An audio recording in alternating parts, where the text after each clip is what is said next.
Butterflies return someday.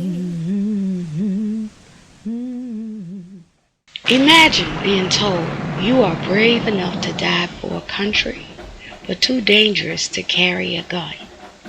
Imagine being sent to the front lines of a war, then stripped of your weapons and handed what? A flute, a drum, or a trumpet. And these men said, "Okay, bet. That's alright. I can make that a weapon too." Now the history books, they're gonna tell you marching band started on a football field at halftime. But you know how his story does, right? It didn't start with touchdowns and such. It started with a restriction. It started with fear. It started with the only way they let black men serve in the 1700s was if their hands were occupied by brass instruments and not bullets. So, the military was terrified of black men with a rifle. So they stripped the weapons from those men's hands and replaced them with brass and cold iron conduit poles. The poles that you see, not many bands have those anymore. The poles that are the flags, now they have fiberglass, the shorter poles, because they're lighter and easier to carry. By the way, I was a flag girl, captain of flags. And when we marched, we still had the iron conduit poles because they weren't initially meant for women. They started with men. And I gotta tell you, listen, the men are the one who, in their rebellion, made it flashy. Now, they tried to relegate our ancestors to the background noise of the war. Now, you know our brothers. They wanted them to be dull. They wanted them to be invisible. That wasn't going to happen. Because here's what they didn't count on. You can take away a gun. All a gun can do is kill. That's all a gun can do. Kill and destroy. But you cannot take away soul. Soul. Those men took those instruments, those clumsy poles, and they did something the world wasn't prepared for. Something some people are like, I came to see halftime. To this day, they didn't just march. They performed. They showed out. They didn't just carry a flag. They commanded it. They turned a military restriction. Do you hear me? They turned a military restriction into a masterclass of style, poise, and a brand of dignity. Because what I didn't tell you, this is during the parades, because the military would go and fight. And there's dignity and honor in protecting your country. Much of my family are veterans. So I am definitely going to put love, respect, honor on that. So much. I'm speaking of those men having gone and done all of those same things every other man did. So imagine being a soldier. Think of what a soldier does. The meaning of a soldier. Many of us are connected to soldiers and told you aren't fit to perform for who others feel are the real soldiers. And in that time, now let's think back, there wasn't the honor that was placed on performance that they placed on it for us. Thank you very much. Most people would have just gone through the motions, walked down the street, maybe not even in sync with one another, but not our ancestors. They practiced a different kind of rebellion. All of that is why when you see the bands, that high stepping, can't you see the rebellion in that? Being in sync. Look at those movements, the sharpness, the precision, all of that. They took the manual of arms, those stiff robotic movements, and they infused them with rhythmic swagger. Oh, you're going to see me today. When they come to the parade, you mean for them not to see me. You mean for me to serve the other soldiers that I served with. But they're going to see me today. They turn the grip of a heavy conduit pole into a display of immense physical strength and grace. Those flags, they flew proud. Now, when they stepped out, they weren't just the band. They became what we do now with black bands at halftime, in the parades, wherever you go. On Survivor Affirmations, that is who we chose to give honor to, Richard Smallwood, and said, thank you, sir. They became the standard.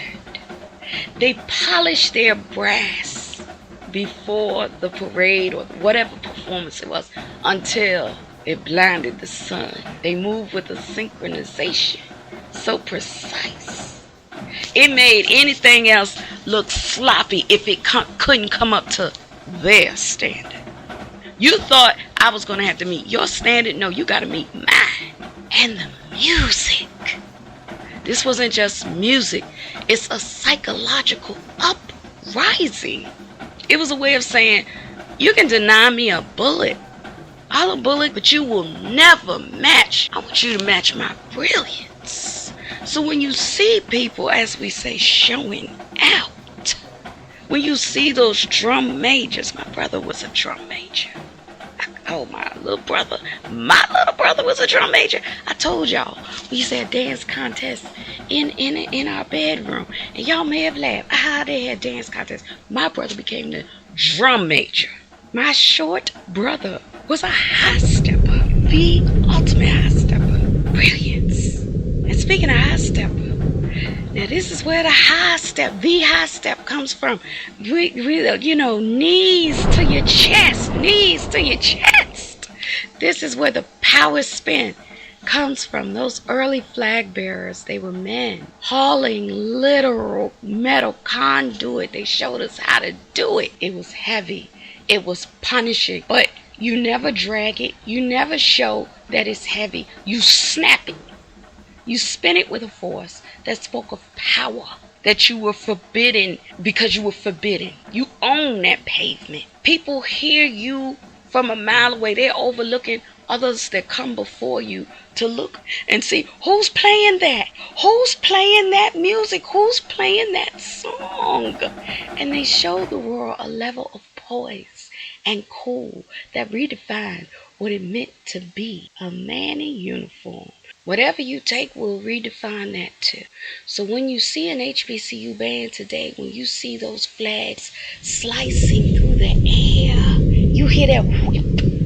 When you hear that brass playing one of your favorite songs, don't just think of it as entertainment.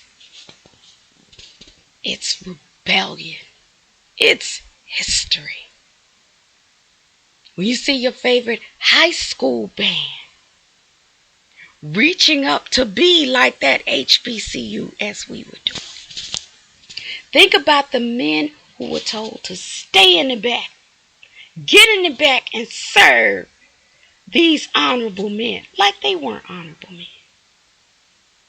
But they decided that's fine, but we're going to lead.